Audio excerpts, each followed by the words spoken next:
cover the series of your standing poses, their alignment and adjustments, right?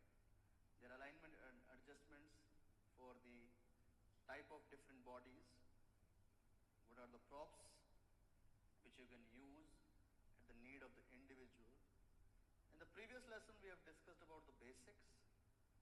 What is yoga poses, how it has to be aligned, and what is the need of the alignment that we have discussed, that we have to maintain the structural integrity, maintain the alignment of the bones in one line so that the body can work easily and it can function easily into the yoga poses, and you can gain maximum benefits from the poses. We have discussed about the plumb line in the last class, from the side view, the lateral view, which you can check from the center of the earlobe to the center of the shoulder, center of the pelvis, center of the knee to the center of the ankle. Then we have discussed about that our main focus is for the individual alignment, not the universal alignment. So here, according to the body, you can change the alignment.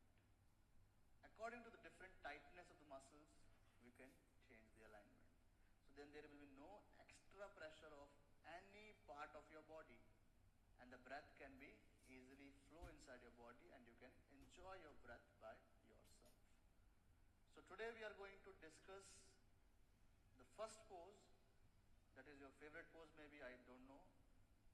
Sometimes it has to be more difficult to the person, the chair pose. The chair pose that you call Utkatasana. So the chair pose, what is the name of the pose? Chair. And most of the time nowadays, we are civilized to the chair jobs. So I think this pose will be easy for everyone, because every day you sit on the chair. This pose is easy or not?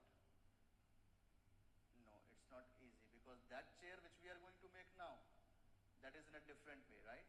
That is not the chair which you sit, and that is not the comfortable chair. Maybe this is the chair which we have to use every muscles to strengthen your body. The standing poses connects. If we turn our attention to the philosophical aspect, if we turn our attention to the psychological aspect, as we have discussed earlier in anatomy classes, this standing poses, what it gives you, the grounding. And when you can ground, guys, when you can ground, when you are present here physically, and when you're present here mentally too. If Mr. Sobit is present here physically and is present here with the mental level somewhere else, so the pose has to be grounded here. So grounded, it gives you the grounding that I am here, I am present with myself. It gives you the stability. If I ask you guys, when you are in this pose, Tadasana, and close your eyes for a while, if I ask Sobit to close your eyes for a while, Sobit, so you can see the grounding and the stability of Mr. Sobit here, right? But if you ask the random people, just choose randomly anyone and ask them to stand into Tadasana and close your eyes. The person who came from the office and something is going on the mind, ask them. They always feel one sway. There is a sway in the body. So grounding or stability is not here. So that can explain, guys, to you, open your eyes, that can explain to you how much grounded you are. Are you present here physically, or are you present here mentally, or are you present with both? So these posture, we must have to know about that, which type of posture, the category of pose which I am going to practice here, what it gives me. Yes, physically everywhere it's written, these standing poses strengthen your quadriceps, strengthen your core muscles, strengthen your shoulders, strengthen your neck muscles, give you more stability. This we know. But we just not have to be explained the physical benefits. We have to explain the physiological, psychological, and the emotional benefits to these category of posture. This is the main thing. Yoga is not just for physical asanas. We have to combine everything in every aspect to balance and get maximum benefit for each category of the poses in different level of your activity of daily living. So here we can say 3 variations you can use. 4 things every time you must have to know about the 4 things. 4 things always remember, guys. How to come into the pose, how to stay into the pose, how to feel the pose or how to enjoy the pose, and how to come out. If you know about these 4 things, you can make any pose for everyone. You can make any pose for anyone. There will be no harm, no discomfort, no injuries, and just balancing on the poses you can feel easily. So here I'm giving you one simple example. Like beginners, Shobit is a beginner, and a beginner comes to your class and you ask them to go to the chair pose. Must have to be know first and foremost from where the pose has to be come. People have different commands.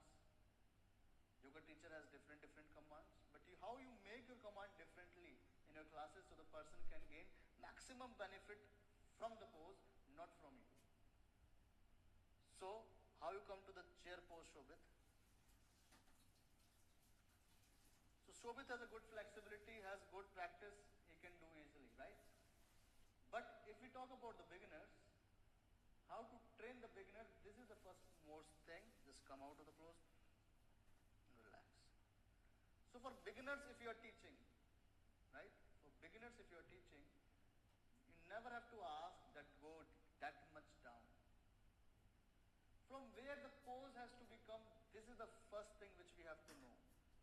So for beginners, what they try to do, they always try to throw the knee first. This happens. Now you can see how much pressure you are feeling now. So there is a pressure, right? And there is no strengthening of these muscles of the beginners. So here nothing is happening. If I ask to sit down now, can you feel more pressure on the hips? More pressure on the lower back? So that's why. Because of this wrong alignment, it affects your hip joint, it affects your lower back too. Isn't it? Relax. Come back to the Utkatasana. Now simply I am giving an alignment to my student and command to my student, just place your 2 fingers on the front part of your hip bone. Front part of your hip bone where you feel it is we call ASIS, anterior superior iliac spine, right? ASIS. That will cover more detail in human anatomy, just which you feel the most prominent part of the hip bone from the front. So I never ask the student that throw the knees first, because the chair pose comes from the hip joint, not from the knee joint. Always remember this. So just try to press this and go backwards. Sit from here, sit. Stop here now. Now any pressure on the knee joint? No pressure is here. So come back. So just place your fingers here and try to push this backwards. Sit more now. Sit down. Very nice. That's it. Now you can see. Can you see your toes from here, Shobit? You can see his toes. So here my client is sitting. Now bring your hands up. For the back, I have to ask, just push your belly towards the spine. Right? Push your belly towards the spine. Neck elongated, lengthen. Shoulder blades squeeze together. So this is for the beginners you can make. This is one thing how to come into the pose. That is knee. You don't have to move from the knee. Don't throw the knee forward. It creates pressure. It grinds your knee joint. And so many soft tissues are there. So maybe cartilage destruction, maybe meniscus compression, ligaments get here and there. So ligament sprain. This is, I only explained you right now from where we have to move. Relax, brother. Second thing, which I am giving you the modifications now. Very simple modification if I ask you guys, very simple, that if you go to the word chair pose, what we say? Chair pose. So the chair pose can become from the chair too. So we can use the chair also, right? We can use the chair for very beginners. Like this we can use with the person who has any injury or imbalances on the knees and on the hip joint. So brother, please sit here. This is the chair, right? If I feel, you can see this alignment of the knees, it has to be 90. In the chair, you could not do this, wrong. Again, the compression on the knee joint. So ask the person that maintain the 90-degree alignment on your knees too. Then, just only simply, we ask the person to put your hands on your waist here. That's it. Now, stand up. Just stand up. That's it. Stable. Are you stable here? Bring your hands up. The chair pose comes from the chair easily, and if you feel the problem is in the muscles, so place this block between the thighs. In between the thighs, you can reduce the gap also if you want, right? Squeeze the block. So quadriceps, this muscle has to be active, right? This muscle has to be active. Pelvic back slightly, shoulder blades engaged, neck relax, and look at your eye levels. And these muscles has to be engaged too, so that you can strengthen and engage your forearm muscles, arm muscles, so there is no more extra load on your shoulder blades and these neck muscles if you engage this. If I ask my client, release these muscles, see pressure is coming here, yes or no? Simple. A micro maladjustment can change the whole scenario of your pose, my dear friends. So here, when my client is engaging these muscles engage, can you feel, you see, this is I need. You can check this way, muscle has one strength so that it creates less pressure on the shoulders and the shoulder blades too. So this is the one modification which we can use. Release, brother. Thank you. Can we remove this chair now here? So next thing which we are going to more simple way, like with a person that comes after 50 or any injuries, severe injuries is there, then we go with the wall, right?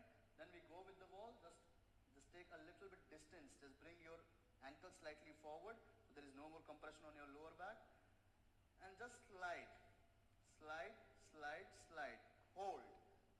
Knee has not to be crossed over the ankles. The person after 50 and any knee injury, previous existing knee injury, knee replacement, hip replacement, or any spinal surgery with the hypertension, must have to follow this instruction, my dear friends, to take yourself in a safe side.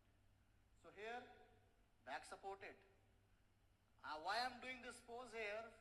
So that in the older age or before any previous existing injury, we can maintain the strength of these muscles, right? We can maintain the strength of our lower body muscles, our core muscles, our spine, just to activate them, right?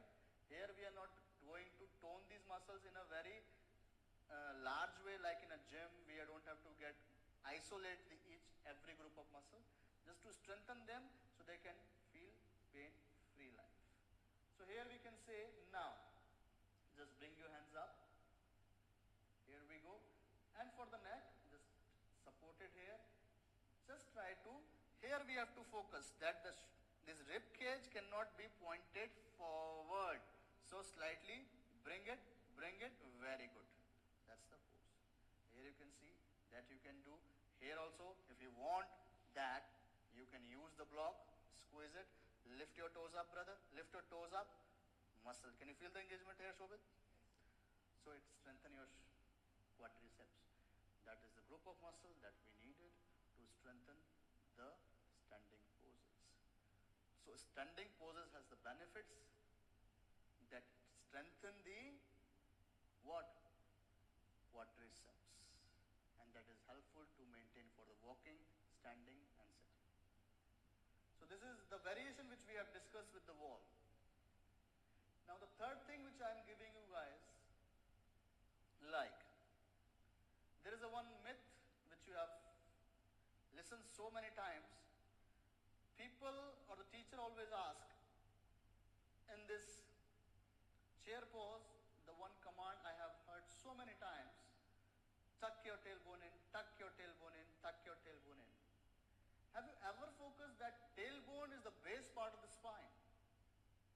right? The tailbone is the base part of the spine.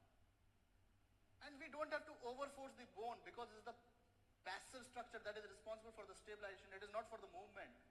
It is not for the hyper movement here. A very small structure which doesn't have any movement. It is fused together. So if we look at from the back side, just go for the chair pose, brother, right? If the person who is in a high arch, and if I ask, go slightly more up, yes. If I ask from here, down, slightly down, down, go down, good. If I ask, tuck your tailbone in, tuck, what is happening? See here. And for the beginners, he knows how to tuck it, so he's going very slowly. Like suppose you don't know about the tailbone, just try to throw the pelvis forward. See what is happening here, how much pressure you can feel here now. So rather to use the command has to be more simple and clear to the student for the beginner level. Beginners doesn't know where is the tailbone and they always try to do this movement, tuck your tailbone and they do this, extra pressure. We have to use the muscles, guys, right? We don't have to overforce the bone. If you are putting the force more on the bone, muscles get inactive. And there will be no tone on the muscles, and always you try to force the tailbone inside, and it releases all the pressure from the muscles and bring the pressure to the bones, and whole spinal column, whole lower body has to be affected. So just we have to bring the attention for the beginners that change the command only. Nothing. We are moving, but moving in a one good manner. So here you can see now, if we see from the way, just go to the chair pose again. Suppose you have a high arch on the lower back, this, and tuck your tailbone in. See how much pressure he is putting here, release. So simple command, high arch on the lower back. You have to ask, or not high arch, just for the beginners also you have to ask, just simple command. What you have to ask? Push your navels towards your spine. And see the lengthening of the spine. Can you feel the muscles here, Shobhit? So push your navel towards the spine. Rather to tuck your tailbone in, release the command. We have to engage the core muscles so that no pressure on the tailbone and the pelvic comes to the neutral position. Right? Again, I'm showing you from the another direction, in the front direction. So what I'm asking to Mr. Shobhit here now, that push your navel towards your spine, push, yes, this is C. You can see, just release, pelvic forward, push your navel towards the spine, push, pelvic goes automatically in neutral and no pressure on the tailbone. So this modification you can need also. Here also you can use the block in between the thighs if you want to activate who has a weak knee muscles and any knee pain. So these are the modifications, guys. Relax, brother. These are the modifications which you can use for the beginners, for the intermediate, for the advanced people. It is very easy. So just according to the level of the student, move through that. So you can feel first day, person come with a back pain in a less way. Next day, more or less. Third day, more or less. Fourth day, no pain. And you can move from beginner to intermediate. After 10 days, intermediate to the advanced. And then the person can also feel, yes, I'm in a right place. So enjoy that pose, modifications with your near ones, dear ones, and give some healing effect of the chair pose to this world. Thank you so much.